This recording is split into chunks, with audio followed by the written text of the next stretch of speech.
a violent jihadist organization that not only targets Israelis, but terrorizes its own people. Just take a look at all of this on the screen behind me, beating people or with a circle of people surrounding them in a city right here. Now, the government released this video of armed masked men dragging Gazans and then beating them. We want to know where the outrage is and why this has not made headlines across the world. Where are the UN resolutions that demanded an end to the violence and the emergency sessions calling for Hamas to end its reign of terror? The silence speaks louder than words here. Today, the IDF announced terrorists fired an anti-tank missile and gunfire towards our troops operating in the area of Rafah to dismantle terrorist infrastructure, all in accordance with the ceasefire agreement. Now, in response, the IDF began striking in the area to eliminate the threat. Just before I came on here, we actually released a statement following Hamas's violation of the ceasefire that the prime minister held a consultation with the defense minister and the heads of the security establishment and instructed them to act forcefully against terrorist targets inside of the Gaza Strip. Now, as this savagery continues, so does our fight for the release of our deceased hostages. The 72-hour window, which Hamas agreed to under President Trump's plan that we're currently in, has expired, where the terror group was supposed to release all of our hostages at one time. It has expired by a week now. Now, just this morning, the prime minister demanded the release of all 16 of our hostages' remains that are in Gaza still. Over the weekends, Hamas released the bodies of 3 of our deceased hostages. Eliyahu Margalit, who was feeding his beloved horses on Kibbutz Nir Oz on the morning of October 7th, when he was murdered and his body was kidnapped into Gaza. And Ronen Engel, who was murdered while his family was in their home. He was defending them from terrorists that infiltrated their house on Kibbutz Nir Oz on the morning of October 7th. And just this afternoon, the body of a Thai hostage, Sontai Okarsri, was also identified. He was murdered on the morning of October 7th while in the orchards of Kibbutz Be'eri. His body was later kidnapped into the Gaza Strip. Now, may their memories forever be a blessing. Hamas knows where our hostages are located inside of the Gaza Strip. We are aware that when Hamas feels the pressure from Israel and the United States, they start to return more of our hostages' remains. Let's reiterate the facts here. Hamas is required to uphold its commitments to the mediators, including President Trump, to return our remaining hostages as part of this agreement. The prime minister has made it abundantly clear there will be no compromise and Israel will spare no effort until all of our fallen hostages are home. There are 16 more hostages that need to be returned. Now, Prime Minister Netanyahu submitted for government approval today the permanent name of this war as the War of Redemption, in Hebrew known as Milchemet Hatkuma. It was approved by the government. It comes as Israel marks 2 years since a terrible disaster, where we remember how we started in times of tragedy and how we rose up dramatically on our feet, dynamically, and returned intensive war to our enemies. The Prime Minister said last night in an interview here in Israel that Israel removed the existential threat of the Iranian axis from the Jewish state as Israel broke the deadly chokehold Iran tried to create here, establishing this national redemption project in the land of Israel and our strong and flourishing state. Prime Minister Netanyahu said on the 3rd day of the war that we will change the face of the Middle East. And that's exactly what we did, which was made possible by 3 things: the sacrifice and bravery from our heroic soldiers on all fronts, the decisions led by the Prime Minister and the government, and the special relationship between the Prime Minister and President Trump, who helped us in the second half of the war. From the beginning, the Prime Minister took on enormous decisions, first declaring war on Hamas in Gaza and calling up all of our soldiers, all 400,000 of them, to be recruited for this war.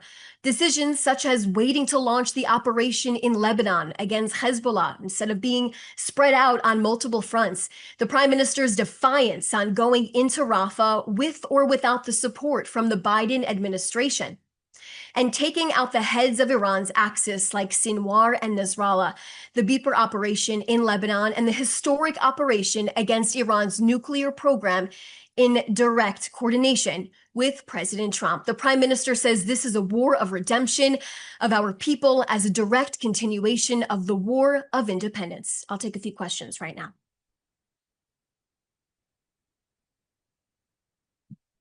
So we have a lot of questions.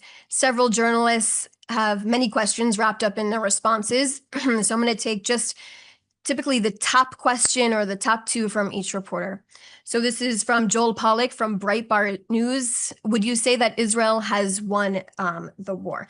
I laid out my answer to that, Joel, specifically talking about the incredible achievements that Prime Minister Netanyahu has gotten us to this point, all of the achievements inside of Gaza, when it comes to even the Houthis, when it comes to Hezbollah in Lebanon, in addition to Iran, the incredible achievements President Trump and Prime Minister Netanyahu got us to the point when it comes to Iran's nuclear system and program over there. So when it comes to your question, like I said, laying out all of the achievements that got us to this point in time where we are right now.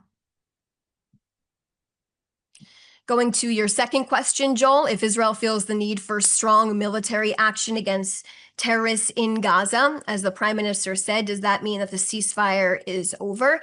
Israel has continued to fulfill their side of the ceasefire, as we have continued to said over and over and over again for the last week now. And I will point you to the direction of Hamas, who has still not released the bodies of all of our hostages. Remember, like we said at the beginning of the ceasefire, we were expecting all of our hostages to come out at one time, all 48 of our hostages. And here we are 1 week later, and we still have 16 bodies that we need to get back from Hamas that are still inside of the Gaza Strip.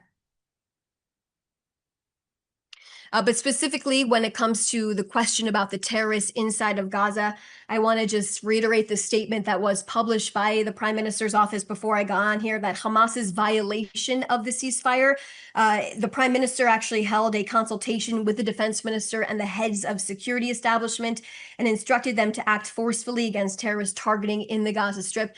This is in reference to an incident that took place in the Rafah area inside of the Gaza Strip. Lior Soroka from the Washington Post, were any soldiers injured in the attack inside of Gaza today? I will refer that question to the IDF. This is Alexander Cornwell from Reuters. Hamas has said it remains committed to the ceasefire and denies any knowledge of any incident in Rafah. Well, first off, just for journalists to even have communication with Hamas, of course, you know, Alexander, they are lying. They have not fulfilled their side of the ceasefire. And it's a simple reason. As we continue to say, I've stood up here for the last week to tell you that not all of our hostages are back. And we're waiting for 16 bodies. This was a commitment that was made under the first phase of this plan, Trump's plan to get us to this point where we are today. And we are waiting for Hamas to follow through with that. In terms of this other question you're asking, Alexander, does the Israeli government believe that those who opened fire on Israeli soldiers were Hamas militants? Refer you back to the statement that I just read about the incident. I am going to your next question. Given the presence of multiple armed groups in Gaza, how does Israel view Hamas's responsibility for ensuring that all factions adhere to the terms of the ceasefire? Well, first off, Hamas should also be adhering to all the terms of the ceasefire. We are still waiting, like I continue to say, day after day, we're waiting for them to fulfill their side of this agreement. But just to talk about the horrific videos we continue to see out of the Gaza Strip of people being executed in the streets by the Hamas terror group are despicable. It just shows what we have been faced with for the last 2 years, the grotesque way this terror group actually acts against their own people inside of the Gaza Strip. This is who Hamas is. So, you know, for all the journalists that clearly have a communication line to them, my question back to you is, why don't you ask Hamas why they're doing this to their own people inside of the Gaza Strip?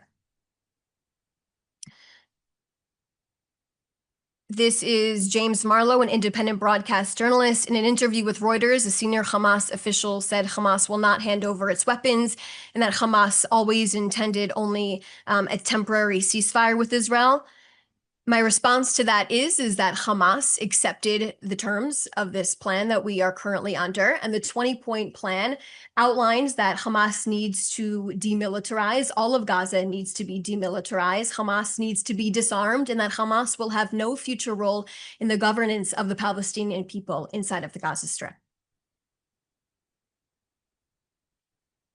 Yael Ben-Horin From Agencia EFE, do you consider today's events in Gaza the official resumption of the war? I gave a statement that the Prime Minister's office put out just a little while ago, speaking about this incident that happened. Lazar Berman from the Times of Israel.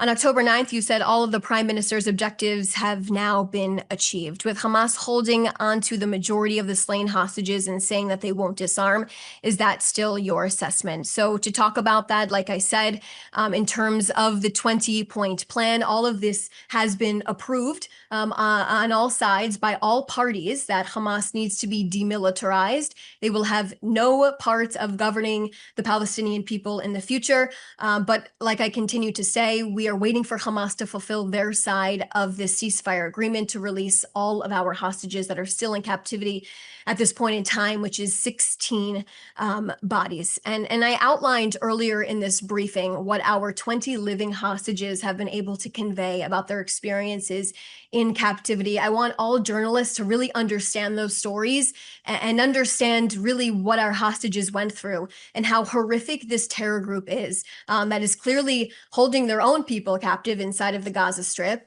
And you can see the enormous amount of violence that is happening to their own people inside of the Gaza Strip as well. This is Hilde Gran from TV2 Norway. Are the airstrikes happening within the yellow line?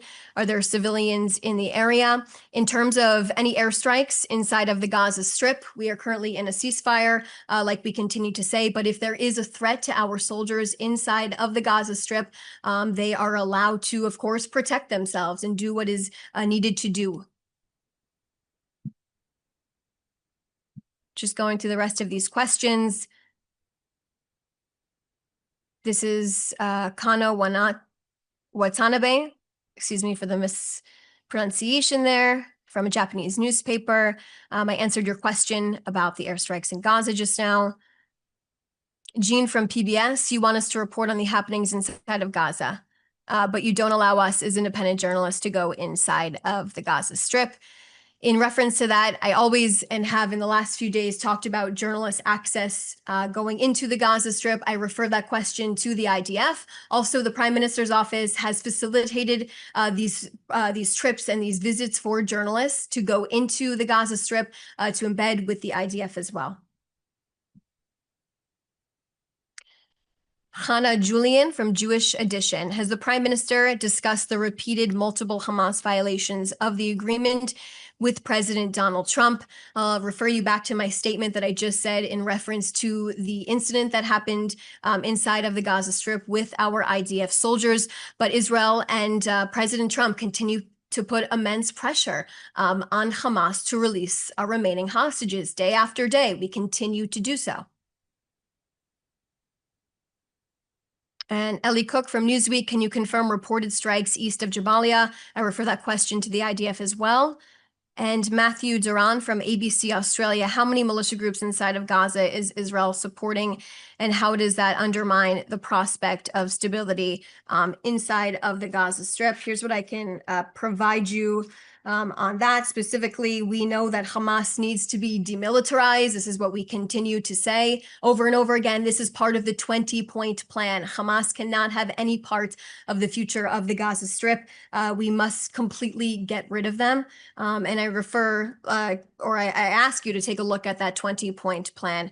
But like I said, the violence inside of the Gaza Strip is disgusting to watch. These Palestinians suffer. Here in Israel, we are scratching our heads as to where the outrage is. We want to know where the outrage is. For 2 years, people have been calling for a ceasefire, calling to free Gaza. And here we are at this point in time watching these horrific videos I just showed you on our screen, Palestinians being executed in the streets by Hamas, and the international community is silent. Okay, looks like those are the rest of the questions that I can see on my end. Thanks so much for everyone who joined us today.